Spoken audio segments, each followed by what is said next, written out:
We are so grateful you've chosen to spend this time with us, listening to stories woven from the silences between heartbeats, from the unspoken longings that defined an era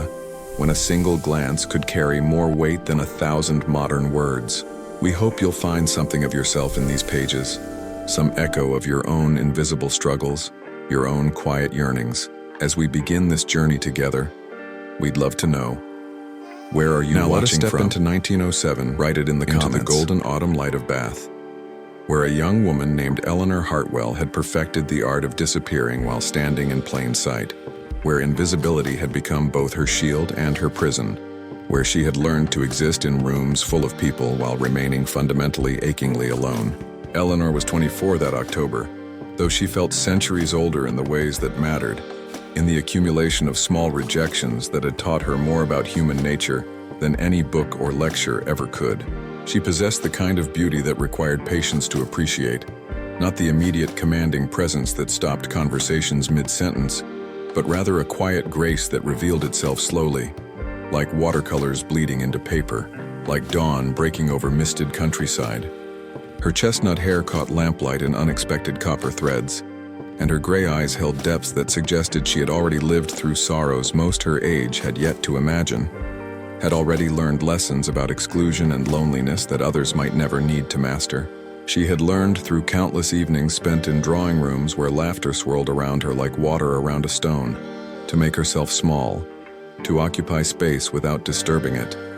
to exist as background rather than portrait, to become so practiced at invisibility that sometimes she wondered if she had actually disappeared, if the woman she saw in mirrors was merely ghost of person who had once hoped for more than margins could offer. The architecture of exclusion in Bath society was as elegant as the Georgian buildings that housed it, all honey-colored stone and perfectly proportioned windows that reflected a world Eleanor could observe but never quite enter, never quite claim as her own despite living among its structures and attending its gatherings. She would stand at the rain-streaked glass of her aunt's modest townhouse on Gay Street, watching carriages deposit ladies in silk and gentlemen in evening dress at doorways she would never cross, watching the choreography of belonging from which she had been systematically removed through no fault she could identify or defend against. The city itself seemed designed to remind her of her position. Every carefully arranged gathering, every strategic seating arrangement, every introduction that somehow never quite materialized when she approached, all of it working in concert to maintain invisible boundaries more rigid than any physical wall, more effective than any explicit prohibition. She had tried in her younger years to understand exactly what about her made her so unsuitable for acknowledgement, but the explanations, when they came at all, dissolved like mist the moment she tried to grasp them, leaving only the cold certainty that she had been judged and found wanting for crimes she could neither name nor defend against, for sins that existed in whispers and speculation, rather than in any demonstrable reality she could confront or refute. How strange it is, she often thought during those endless evenings of enforced observation, that one could live among people, yet remain fundamentally alone, present in body, but absent in every way that truly mattered, visible yet unseen, heard yet unacknowledged. The loneliness of a crowd is perhaps the most profound kind, for it offers the illusion of connection while delivering only the reality of separation. And Eleanor had become an unwilling expert in this particular species of isolation, had developed skills in managing it that she had never wanted to acquire. She had learned to recognize the subtle signs that preceded her exclusion, the slight shift in conversation when she approached, the eyes that slid past her as if she were furniture, the introductions that halted mid-breath when someone remembered who she was, or more precisely who she was not, who her mother had been, what shadows followed her family name through Bath's elegant streets and drawing rooms. Her aunt, Mrs. Catherine Hartwell, did what she could to shield her niece from the worst of society's casual cruelties, but even familial loyalty had its limits when measured against social survival, and Catherine's own position was too precarious to risk much on Eleanor's behalf, too dependent on the goodwill of people who had already decided that Eleanor existed beyond the boundaries of full acceptance, in that gray territory reserved for those who could not quite be excluded but would never quite belong. The question of Eleanor's legitimacy hung over her life like perpetual fog, never quite lifting, never quite condensing into rain. but always obscuring the landscape of possibility that spread before other young women of her approximate station, always casting shadows that no amount of personal virtue could dispel. She had been born Eleanor Fairchild, daughter of Margaret Fairchild, a woman whose own origins had been respectable enough, minor gentry from Dorset, a small portion, a father who drank his estate into ruin before dying conveniently young, but whose adult life had taken turns that Bath society found impossible to forgive or forget. Even Margaret had married Eleanor's father, Thomas Fairchild, in what appeared to be a love match between two people of modest means but decent breeding. And for 18 months they had lived a quiet life in London while Thomas worked as a clerk for a shipping company. Unremarkable but respectable, poor but proper. Then Thomas had died of fever, leaving a pregnant widow with no income and no family willing to claim her. And Margaret Fairchild had disappeared from respectable record for nearly 6 years, taking her infant daughter with her into whatever shadows necessity or choice had required, into a void that speculation had filled with increasingly lurid scenarios, but that fact had never illuminated. When Margaret had resurfaced in Bath, she did so under her sister Catherine's protection, arriving with a 7-year-old Eleanor in tow, and no explanation for the intervening years beyond vague references to difficulties and circumstances that satisfied no one's curiosity and inflamed everyone's imagination. Recently widowed herself and possessed of enough income to maintain independence if not luxury, had taken them in despite the whispers that immediately began circulating about her sister's mysterious absence and equally mysterious return, despite the damage such association might do to her own standing in a society that valued respectability above almost every other virtue. The whispers suggested everything from foreign residence under scandalous conditions to employment in occupations no lady should acknowledge, from secret marriages to arrangements that existed in the gray areas beyond marriage entirely, from desperate measures taken to survive to choices made that reflected character flaws society could never overlook. No one knew the truth. Even Eleanor, who had been too young to remember those lost years, could offer no facts to counter speculation. But the absence of facts had never prevented society from rendering judgment, had perhaps even encouraged it, for uncertainty allows imagination to fill spaces with whatever shapes best serve existing prejudices. Whatever narratives best confirm what people already believe about class and virtue, and the consequences of falling from respectability's narrow path. Margaret herself had offered no defense, had maintained a dignified silence in the face of curious questions and outright accusations alike, as though she considered her past, her own business, and society's opinion irrelevant to her sense of self-worth, as though she had made her peace with whatever had occurred during those missing years, and felt no obligation to justify herself to people who had already decided condemnation was appropriate, regardless of actual circumstances. Eleanor had admired this in her mother, this refusal to justify or explain, this insistence on living with her head high despite the cutting remarks and deliberate slights that came her way with wearisome regularity, despite the systematic exclusion that made simple errands into gauntlets of social judgment. But admiration had mixed with frustration, for Margaret's principled silence had condemned her daughter to inherit a scandal she could neither confirm nor deny,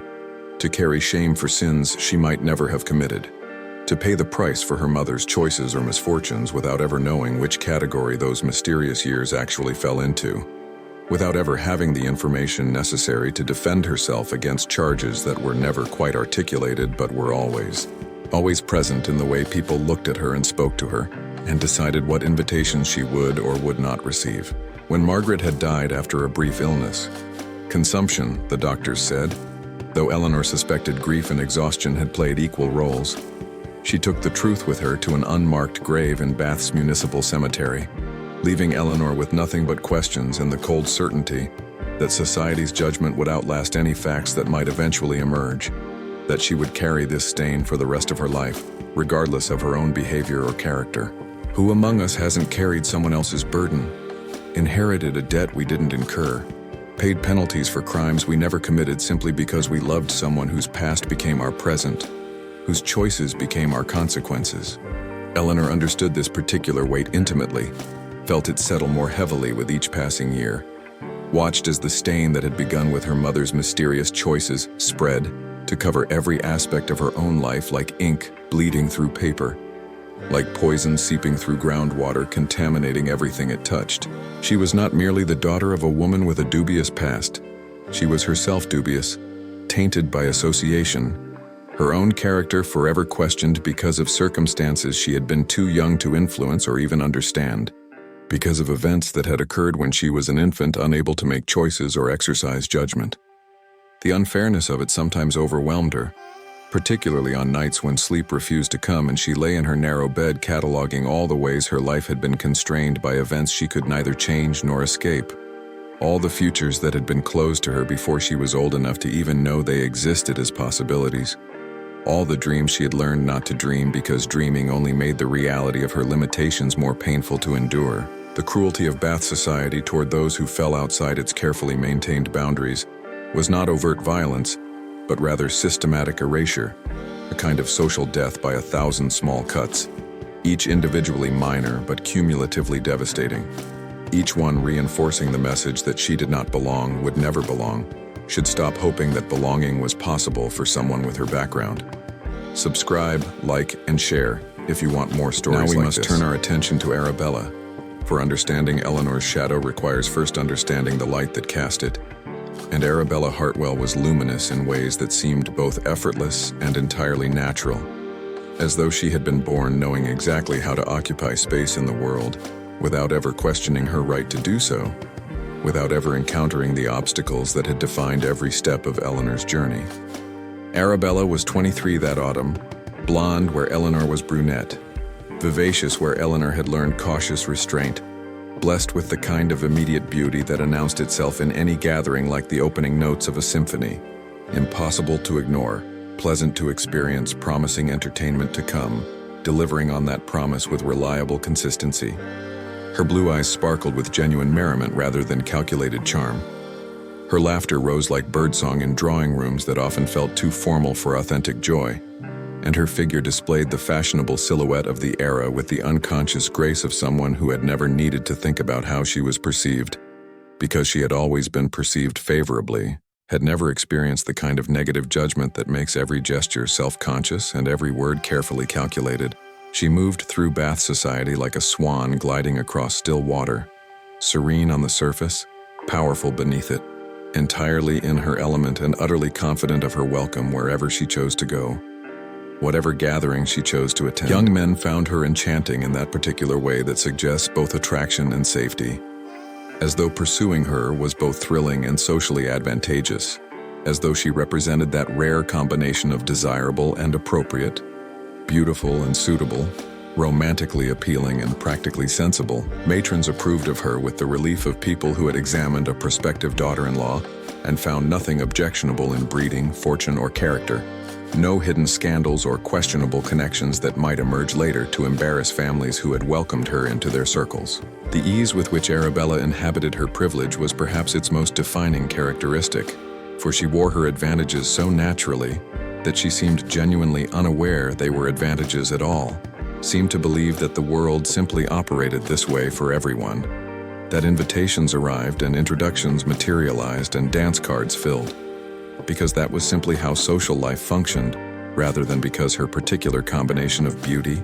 breeding, and respectability had purchased her access to experiences others were systematically denied. This innocence about her own position made her simultaneously more likable and more frustrating to Eleanor,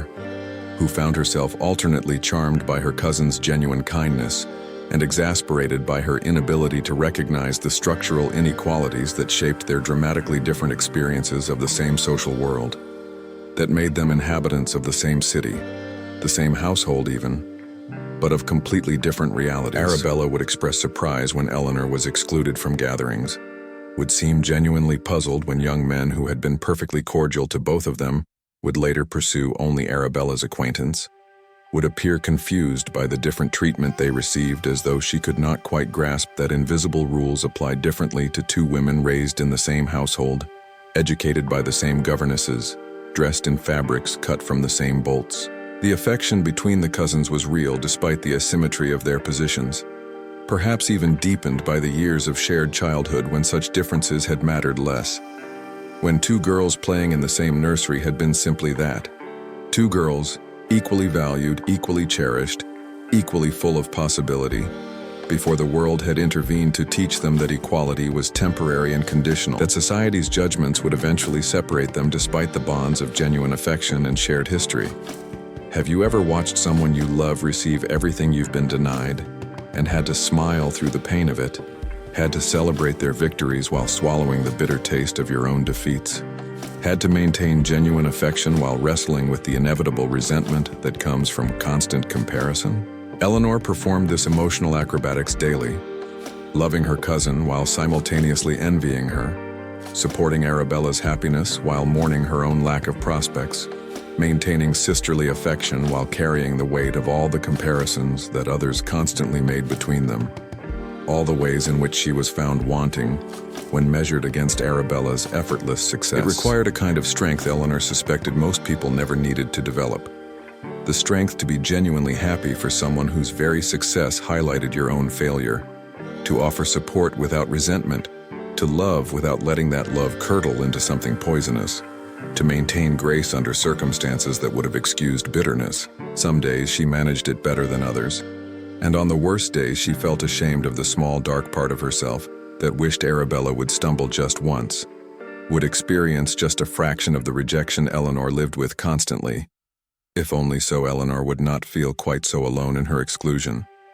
quite so singular in her experience of being found insufficient by standards she could never meet no matter how hard she tried.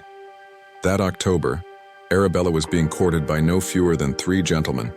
a situation she navigated with the practiced skill of someone who had been trained from birth in the delicate art of managing masculine attention without granting commitment,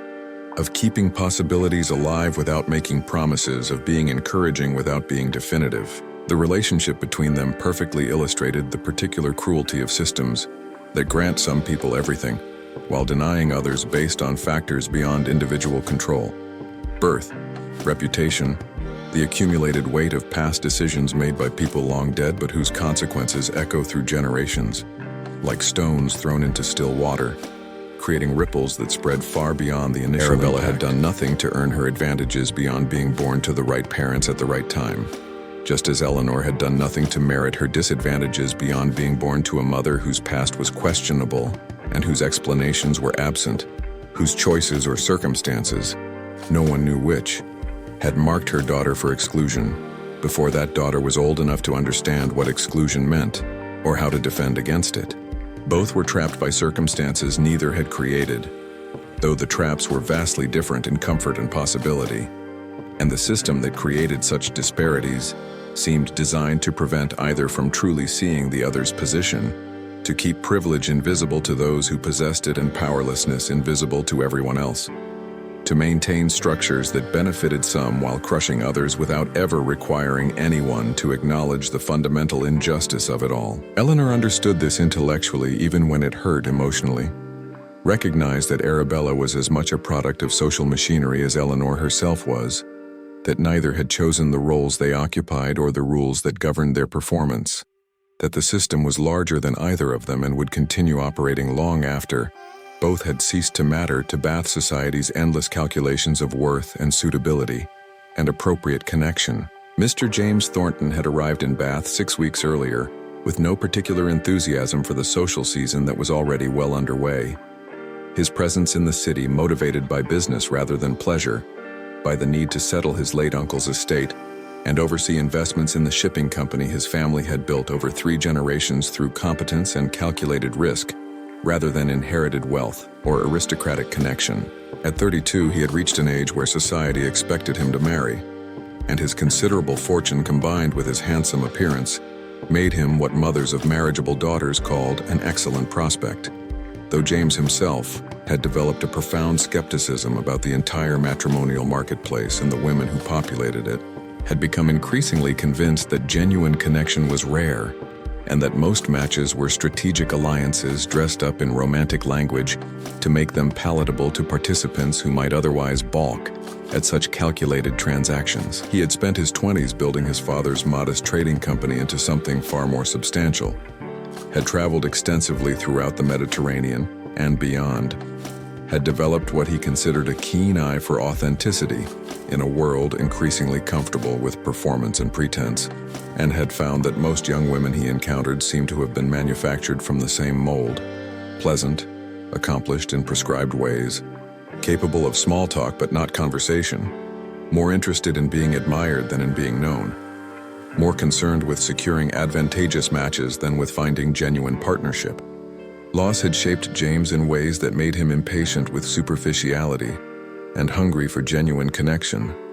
though he would not have articulated it in precisely those terms, would not have claimed any special insight beyond the ordinary wisdom that comes from experiencing grief and recognizing how precious and fragile real connection actually is. His mother had died of influenza when he was 17, his father of a sudden heart failure 2 years prior, and his only sister had died in childbirth the previous year. Leaving behind a grieving widower and 2 small children, James now felt responsible for supporting both financially and emotionally,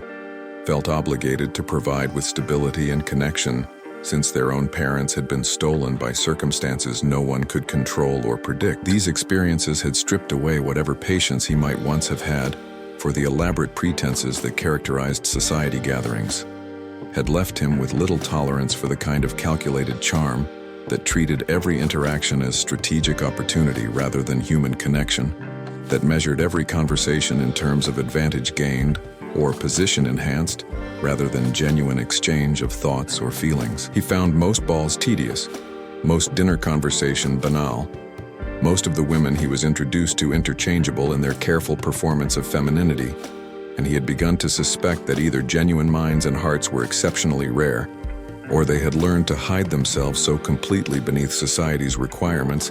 that they had become effectively invisible to ordinary observation, had developed protective coloring so effective that even someone actively looking for authenticity might overlook it. Bath had been his late uncle's city, and settling the estate required James's presence for several months, a prospect he had faced with resignation rather than anticipation, with dutiful acceptance rather than genuine enthusiasm, understanding that business obligations sometimes required personal sacrifice but not particularly happy about the sacrifice this particular obligation demanded. His uncle's widow, his father's sister, now a formidable matron with considerable social standing,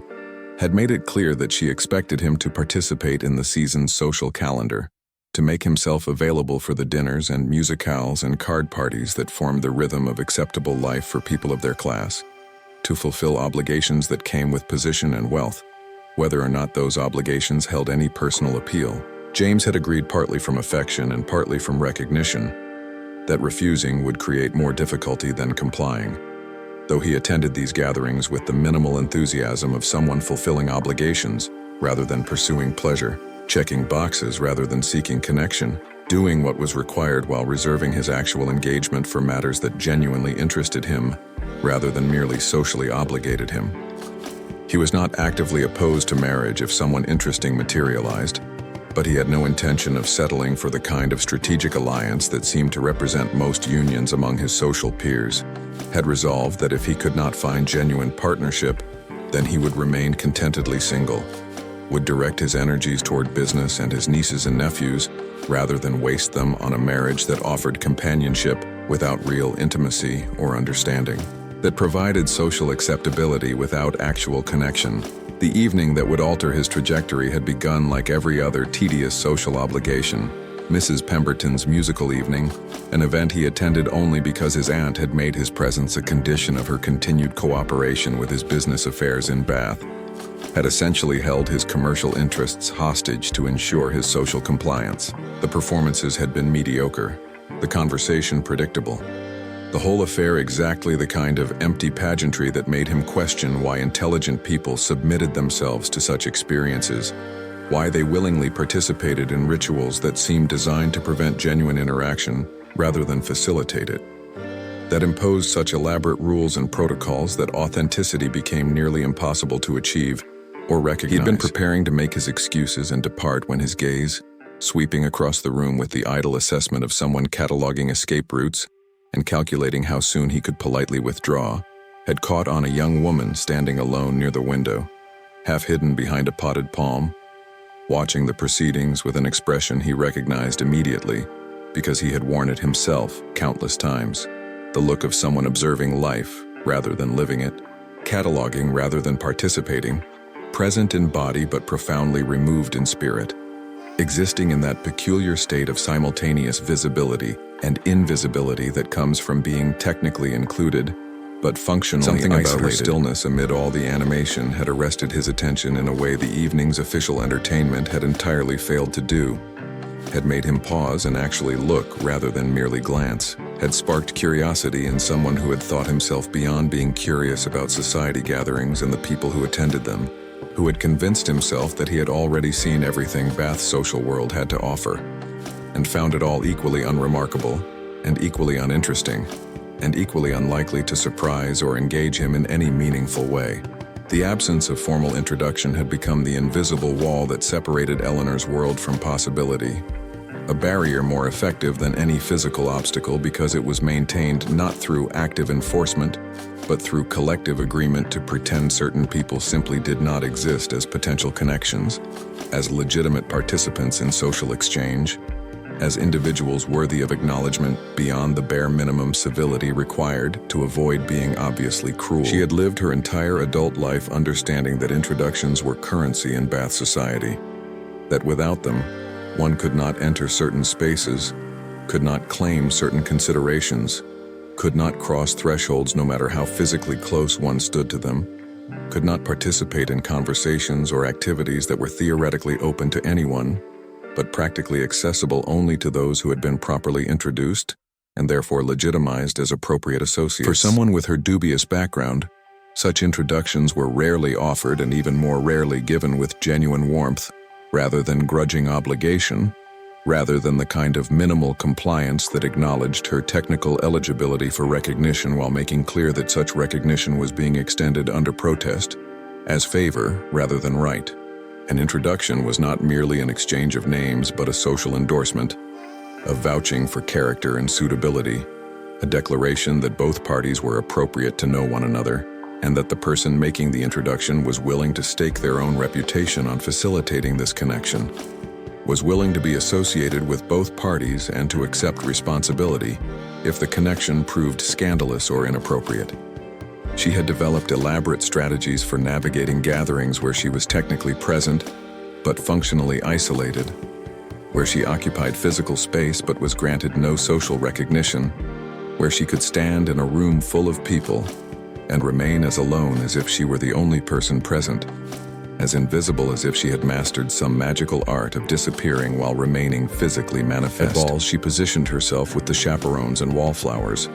claiming a space among those who had either aged out of or never entered the marriage market, finding a certain grim camaraderie with women who existed on society's margins for different reasons but shared her essential exclusion from the evening's romantic possibilities,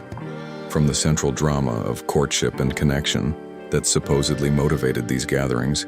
but from which she was systematically barred. At card parties, she partnered with her aunt or occasionally with elderly widows whose own marginal status made them willing to acknowledge Eleanor when others would not, whose own exclusion from society's central concerns made them less concerned about the potential taint of associating with someone whose background was questionable, playing hands that filled time without offering enjoyment, making conversation that maintained appearances without creating connection, performing the social rituals that were required of her, while understanding that she would never receive the rewards those rituals were designed to produce for those whose participation was genuine, rather than merely tolerated. She had learned to time her arrivals and departures to minimize awkwardness, to dress well enough to avoid criticism, but not so well as to appear to be trying too hard, to maintain an expression of polite contentment that suggested she was perfectly satisfied with her position even as loneliness hollowed her out from within, even as the accumulated weight of years spent on margins threatened to crush whatever remained of her capacity for hope or joy or genuine human connection. The restraint required to perform this role day after day, season after season, was exhausting in ways Eleanor suspected most people never needed to understand, for it demanded constant vigilance, perpetual management of emotion and expression, relentless suppression of desires that could never be safely acknowledged, much less satisfied, continuous performance of contentment she did not feel, and acceptance she had not genuinely achieved. She had to appear content without appearing smug, present without appearing desperate, composed without appearing cold, navigating emotional territory so narrow that any misstep could transform tolerance into active rejection, could give society the excuse it sometimes seemed to be looking for to complete the exclusion it had already substantially accomplished, to move from marginalizing her to eliminating her entirely from social consideration, to smile through pain, to perform contentment we don't feel, to pretend that circumstances crushing us are actually perfectly acceptable, to maintain dignity while being systematically denied the very things that make life worth living. Eleanor had made an art form of this performance,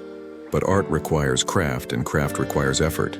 and the cumulative weight of years spent maintaining this facade had left her spiritually exhausted, emotionally depleted, increasingly uncertain whether the self she showed the world bore any resemblance to whatever self might exist beneath all the protective layers she had constructed, whether there was anything authentic left after so many years of strategic self-presentation designed to minimize harm rather than express truth. What Eleanor could not have known was that her careful self-containment, intended as protective coloring that would help her blend into backgrounds and avoid notice, was having precisely the opposite effect on someone whose attention she had not sought and would not have believed she could hold. Someone who was drawn to exactly the qualities she was trying to hide rather than repelled by the background she could not escape. The Bath social season operated on rhythms as predictable as tides, and within that rhythm certain events carried more weight than others, marked transitions or provided stages for important announcements, or served as crucibles where reputations could be enhanced or damaged through a single misstep or strategic triumph, where futures could be determined and alliances formed, and social positions either confirmed or challenged. The Assembly Room's Harvest Ball in late October was one such event, a gathering that drew not just Bath's resident society, but visitors from neighboring counties, an evening when the social order would be both displayed and subtly renegotiated, when engagements might be announced and alliances formed and futures determined through conversations that appeared casual, but were anything but, through dances that seemed spontaneous, but had often been arranged weeks in advance. Everyone who mattered would attend, along with quite a few people who mattered less but hoped attendance might elevate their standing through sheer proximity to those who actually counted, who actually wielded power in Bath's carefully calibrated social hierarchy. And Eleanor knew from the moment the invitation arrived that the evening would bring its familiar mixture of mandatory participation and systematic exclusion. Hours of sitting with older ladies while others danced, watching from margins while life happened in the center, observing the romantic drama she had been denied any role in beyond that of audience member cataloging others' happiness, while mourning her own isolation and loneliness, and the systematic denial of everything she had been taught to want and expect from life. The Harvest Ball arrived on an October evening that carried the first real bite of approaching winter, the kind of crisp air that made breath visible and encouraged people to draw closer to fires and each other, though whether such proximity would bring warmth or merely reveal how cold nearness could be without genuine connection remained to be seen, remained to be tested by the evening's interactions and outcomes. Eleanor had dressed with particular care, choosing a gown of deep burgundy that her aunt insisted brought out subtle warmth in her gray eyes, though Eleanor suspected this was comfort rather than truth, affection rather than accuracy, the kind of loving encouragement that family provides even when facts might not support the encouragement being offered. The dress was several seasons old, maintained with the kind of meticulous care that betrayed both limited resources and fierce pride, carefully preserved so that it still looked presentable if not fashionable, still adequate if not impressive, and she wore it with the resignation of someone who had learned that outdated elegance was preferable to pretensions she could neither afford to maintain nor abandon without acknowledging defeat, without admitting that her circumstances were as constrained as her critics assumed. She had arranged her hair simply, knowing that elaborate styles required assistance she was reluctant to request and would draw attention she had learned was rarely favorable, settling for understated competence that would neither embarrass nor distinguish her. That would allow her to move through the evening without becoming object of either pity or criticism. That would enable her to maintain the invisibility that had become her primary defense against a social world that had already decided she did not truly belong among them. The assembly rooms glowed with candlelight and hummed with conversation when they arrived, the space transformed by decoration and the press of bodies into something almost magical, a pocket of warmth and light against the darkness outside. Though Eleanor had long since learned that magic was selective about whom it touched, that transformation was available to some while others remained stubbornly unchanged regardless of setting or circumstance. Regardless of how much they might wish circumstances were different, she felt the familiar tightening in her chest as they entered, the physical manifestation of emotional preparation for hours of strategic invisibility. But she had become expert at compartmentalizing such feelings, at setting them aside to be examined later in privacy, at maintaining the facade of contentment that made her exclusion easier for everyone, including, sometimes, herself. Including moments when she almost convinced herself that she genuinely did not mind being overlooked and marginalized, and treated as though her presence was barely tolerable courtesy rather than valued contribution. Her aunt squeezed her hand briefly in wordless understanding before they separated, Catherine to join other chaperones in their designated territory, Eleanor to find some unobtrusive position from which to observe the evening's performances, both social and romantic, that would unfold without her participation, that would provide entertainment and connection and possibility to everyone except her. What Eleanor did not know, could not have known, was that James Thornton had been watching for her arrival with the focused attention of someone executing a carefully planned strategy, positioned where he could observe the entrance while appearing to be casually conversing with his aunt and her circle of influential friends, maintaining the appearance of normal social engagement while his real attention was directed elsewhere, toward the door through which Eleanor would eventually enter. The ball proceeded according to its familiar patterns, the opening dances claimed by couples who had arranged them in advance, the circulation of young people and chaperones through the various rooms, the strategic conversations that were never quite about what they appeared to be about, but rather about alliances and intentions and the careful negotiation of advantage disguised as pleasure, disguised as spontaneous social interaction, when in fact every moment was calculated, every conversation positioned, every gesture weighted with meaning beyond its surface appearance. Eleanor had found her customary position near one of the tall windows that lined the ballroom, partially concealed by a decorative arrangement of potted palms someone had placed there for atmosphere, and from this vantage point she watched the dancing with the detached interest of an anthropologist, studying tribal rituals in which she could observe but never participate, could analyze but never experience, could understand intellectually while being systematically denied the emotional and social experiences that gave such rituals their meaning and power. She had developed the ability to read gatherings like text, to identify by observation alone which young men were genuinely interested in their partners and which were fulfilling obligations, which young women were enjoying themselves, and which were performing enjoyment for audiences who would judge them either way, which matrons were satisfied with their evening's work,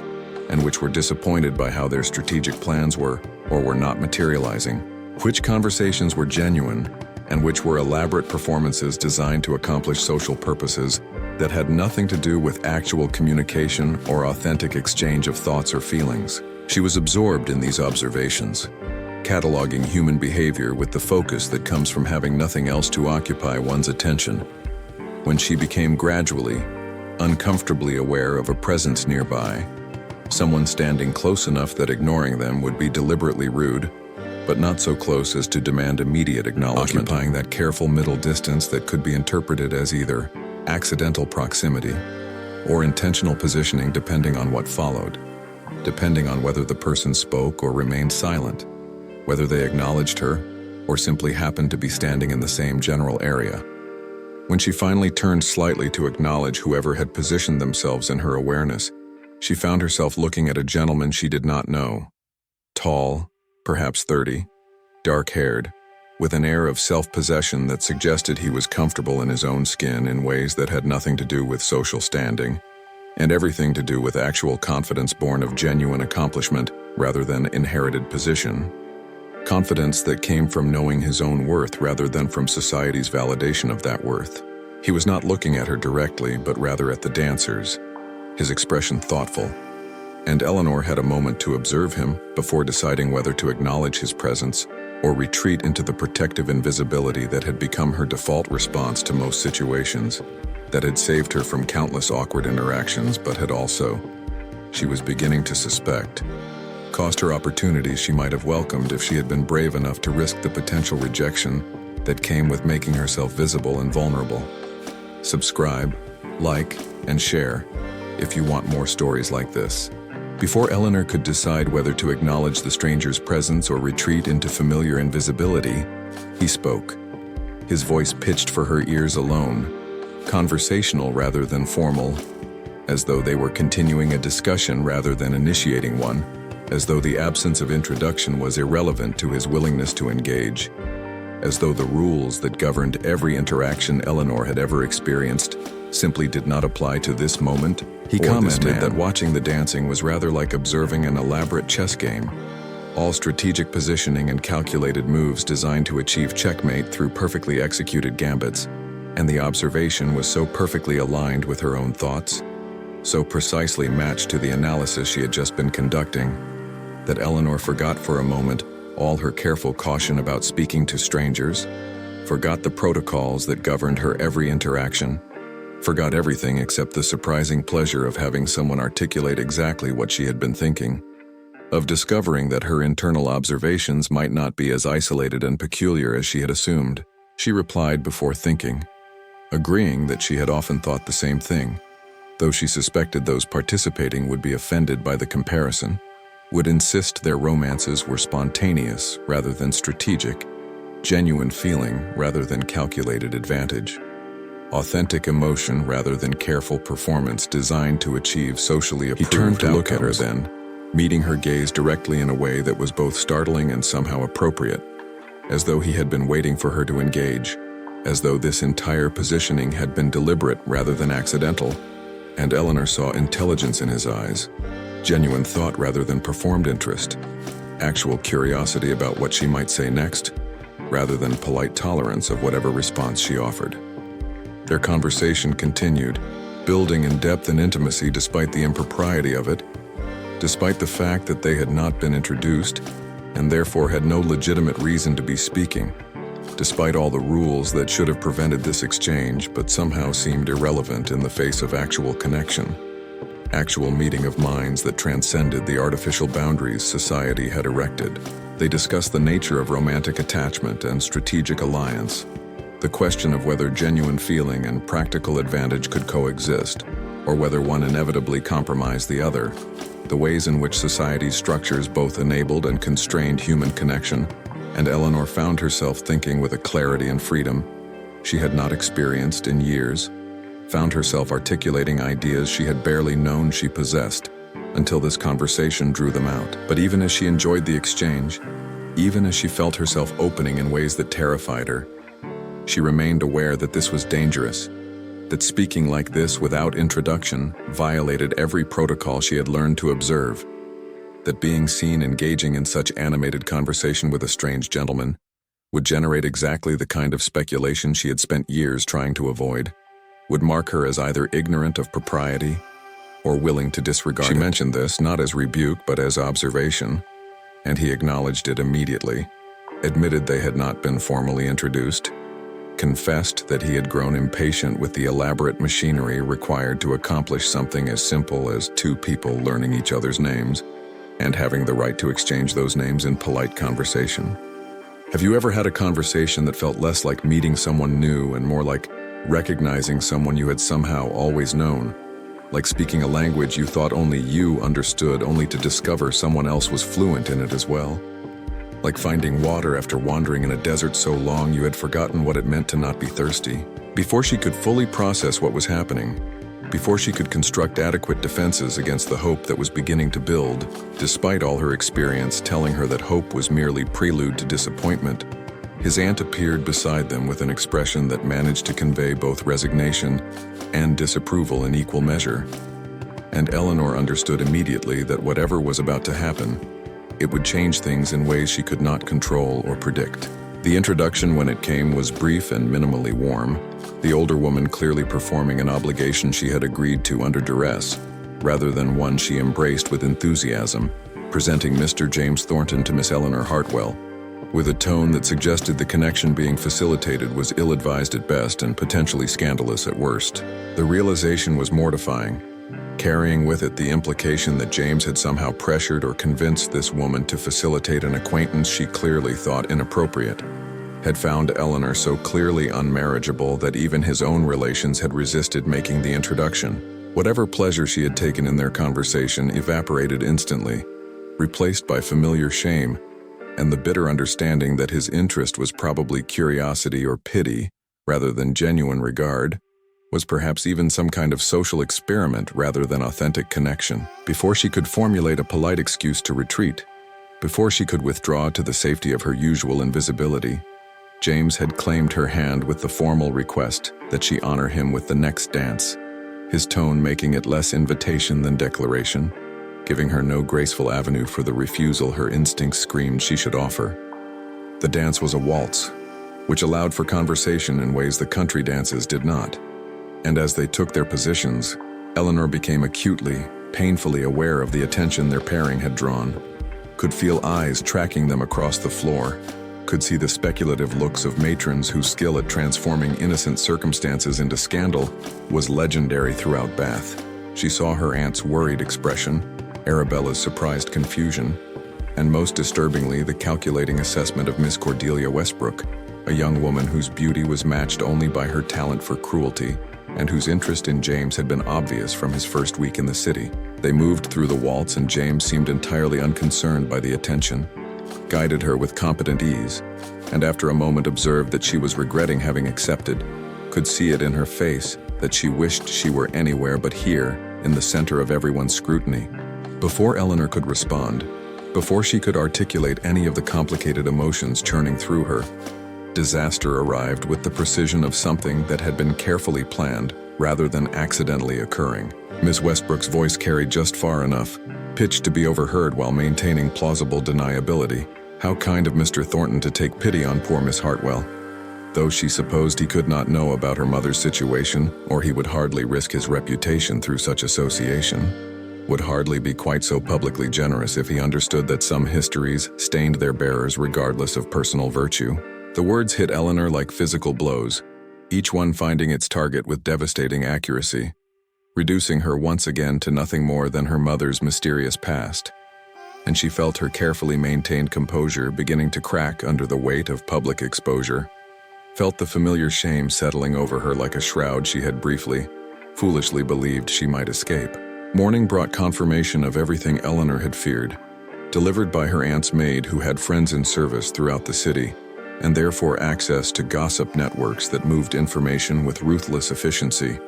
who knew within hours exactly what interpretations were being circulated and what damage had been done to Eleanor's already fragile reputation. The Thornton Hartwell dance was the talk of Bath,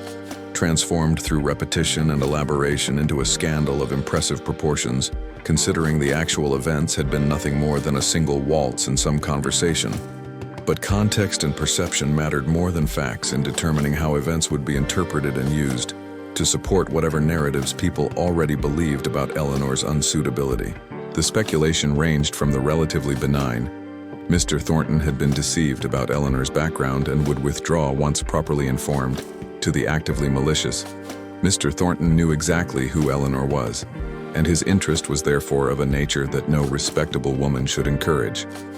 That his attention was predatory rather than romantic,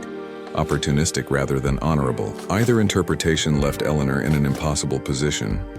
Either she was deceiver or she was willing participant in her own dishonor,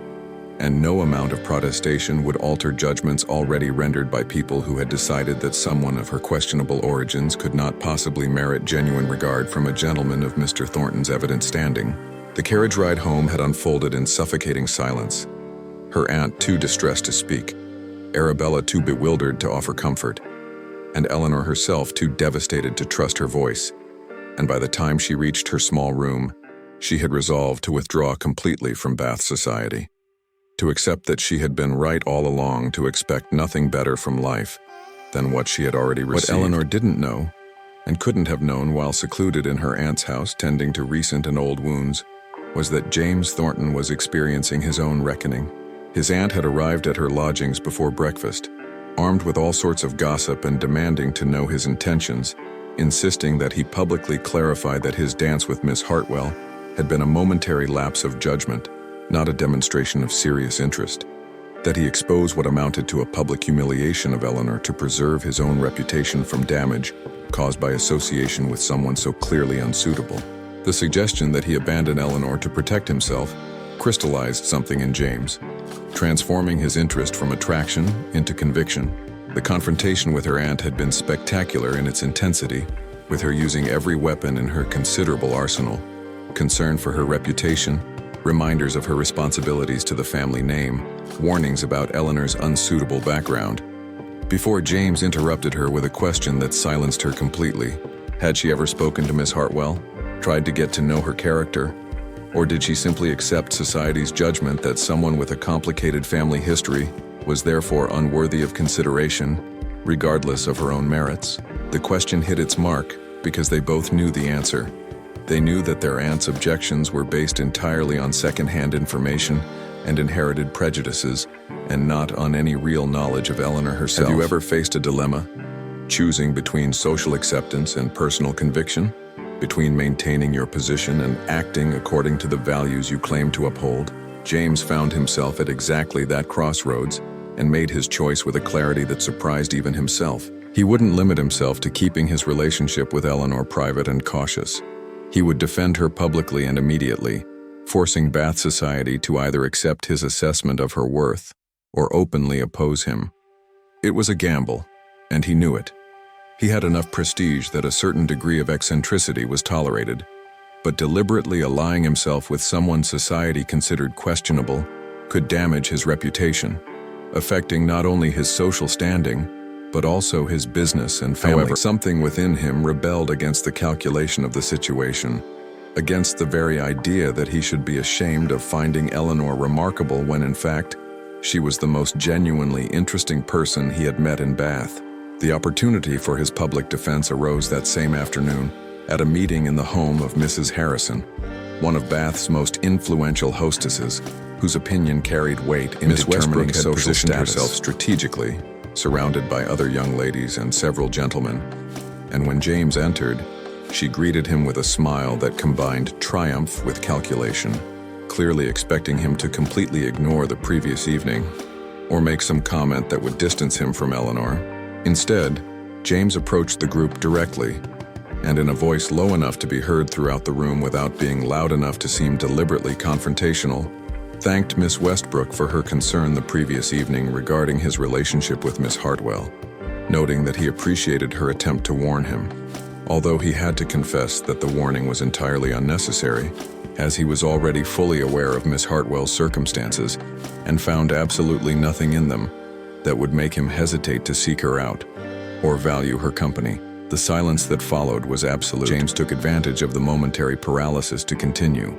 observing that he found it curious how society was so quick to judge people based on circumstances they couldn't control, accidents of birth, family histories they didn't create and couldn't alter,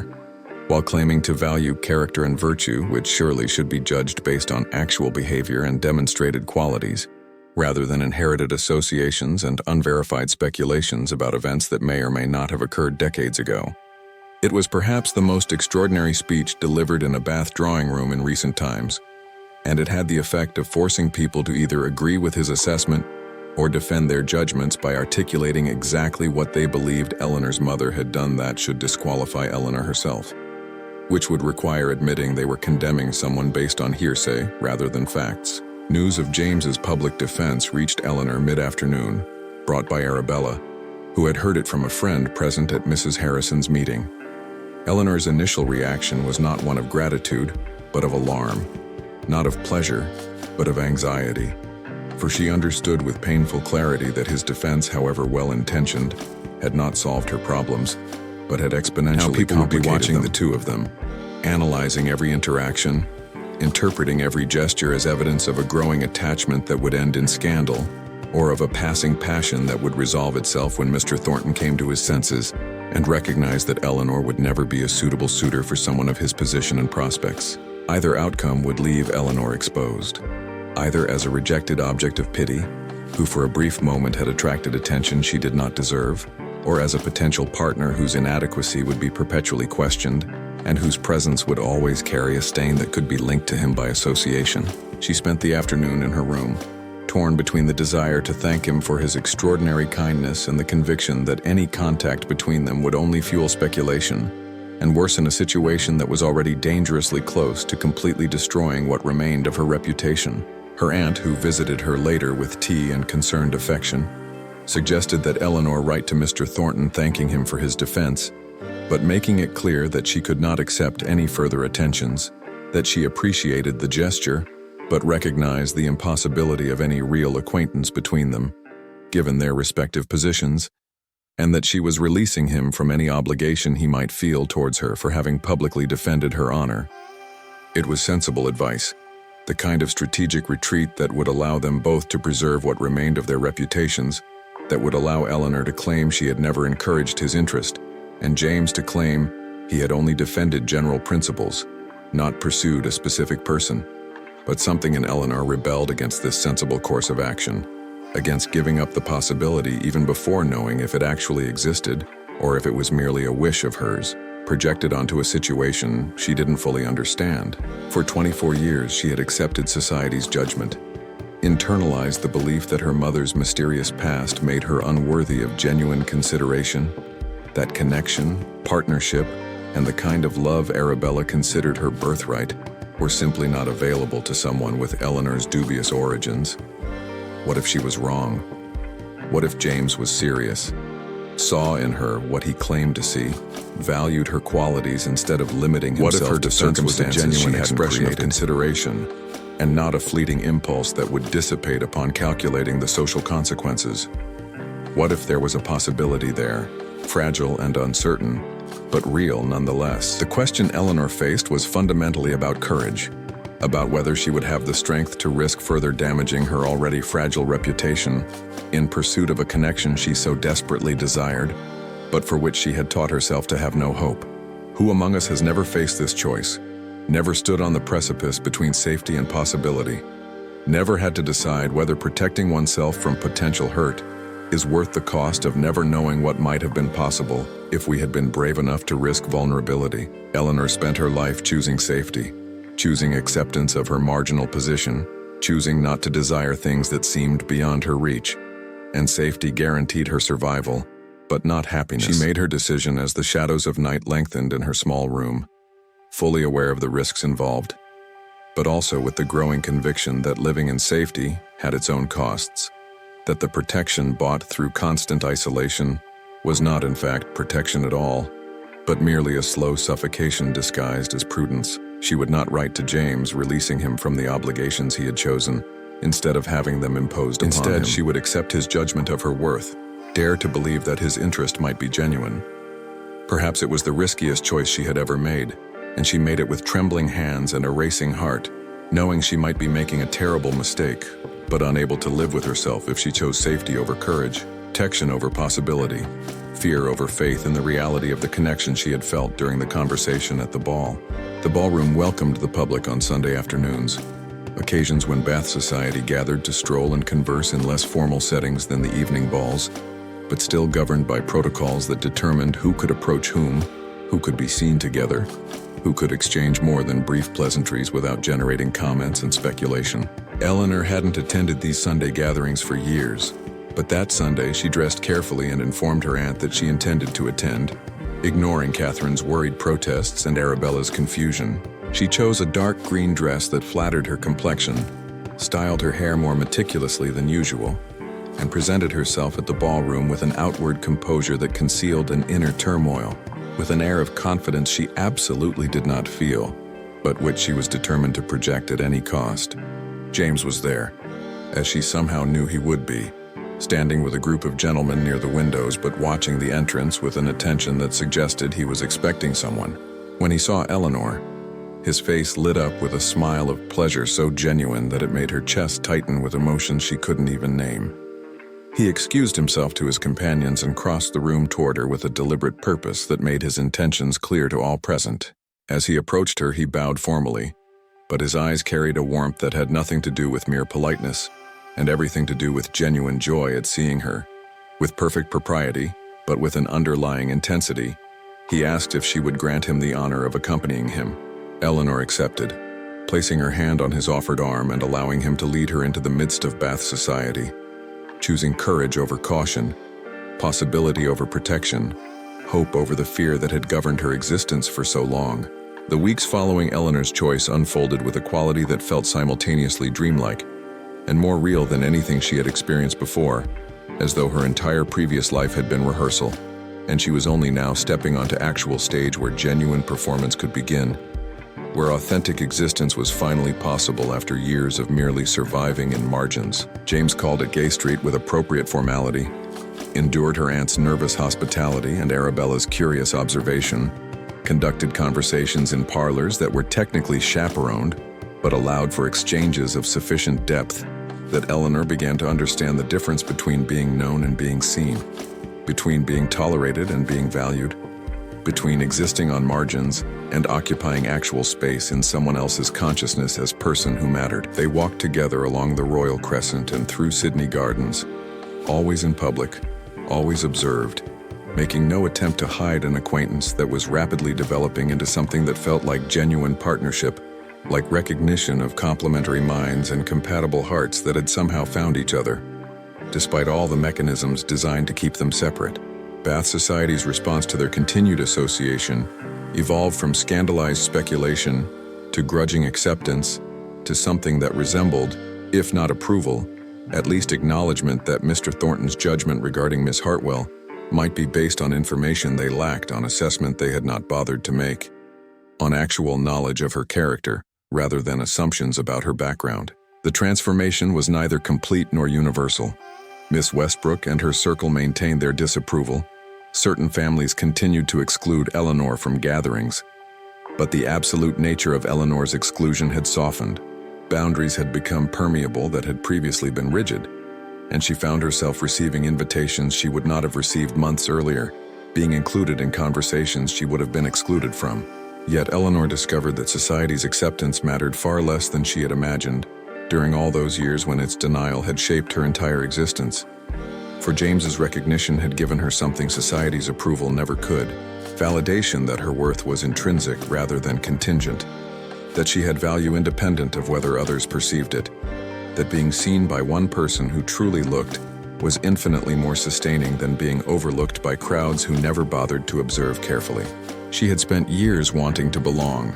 to be accepted, to be included in the social world that had systematically excluded her. But now that partial acceptance had arrived through James's intervention, she realized that belonging she had craved was not actually what she needed, that the validation she required could not come from consensus, but only from genuine connection with someone who saw her clearly. James had been transformed by their acquaintance as well, though his transformation was different from hers, was more about confirmation than discovery, more about having instincts validated than having worldview fundamentally altered. He had suspected that society's judgments were often wrong, based more on prejudice than perception, more on inherited assumptions than actual assessment, and Eleanor's character, her intelligence, her resilience, her integrity, her quiet strength, confirmed his suspicion that the most interesting people were often exactly those whom society overlooked, that being marginal sometimes indicated not deficiency, but rather refusal to sometimes reflected not unworthiness in the excluded, but rather narrow-mindedness in those doing the excluding. The unity they found was not merger where two people became indistinguishable, but rather partnership where distinct individuals chose to witness each other's lives, to share observations and hopes and fears, to build something together that neither could construct alone. Have you ever found what you had stopped hoping for? Discovered that the desire you buried to protect yourself from disappointment was, in fact, attainable if you were brave enough to risk the very rejection you had spent years avoiding? If you were willing to be vulnerable enough to pursue what you wanted despite all the evidence suggesting that such a pursuit would end in pain? Eleanor lived this discovery daily, waking up every morning to the surprising reality that she was known and valued, that her life had expanded beyond the narrow limits she had accepted as permanent. The question of marriage remained implicit between them for months, not out of uncertainty, but because naming it seemed less important than experiencing it, because the recognition they offered each other was already a deeper form of commitment than formal vows could express. But finally, one March night, as spring began to soften, James proposed to Eleanor and she accepted. The proposal and acceptance felt less like a beginning than an acknowledgement of something that had already been true for months. The formal recognition of a partnership that had formed organically through shared walks and conversations, and the gradual revelation of themselves, which they had both learned to protect, but in whom they trusted enough to expose themselves. The woman who spent 24 years invisible discovered that visibility wasn't, in fact, what she needed all along. That being seen by everyone mattered far less than being truly known by someone. That life-transforming recognition doesn't come from societal acceptance, but from the genuine testimony offered by someone who has earned the right to see clearly and chosen to value what they observe. And the gentleman who had grown weary of societal representations discovered that authenticity was worth defending, that people living on the margins often possessed depths that those comfortable in the center never developed, that choosing to see clearly instead of accepting inherited judgments could lead to a richer partnership than any conventional alliance could provide. They found in each other something neither knew they were seeking, something that societal rules were designed to prevent, but which they couldn't stop when two people chose courage over caution, connection over protection, possibility over guaranteed security. The story of the woman who was never introduced ended not with an introduction, but with recognition. Not with the acceptance of those who excluded her, but with union with someone who chose to see beyond their blindness. Not with the transformation of who she was, but with the recognition of who she had always been, waiting to be noticed by eyes trained to look beyond appearances to the underlying essence. And perhaps that is how most meaningful stories end. Not with a dramatic twist, but with a silent recognition. Not with transformation into another person, but with the recognition of exactly who we are. That love, the genuine recognition and appreciation of another human being, was possible even in a world designed to prevent it, even for those whom society had marked as unworthy, even when all circumstances suggested that hope was folly and surrender, wisdom,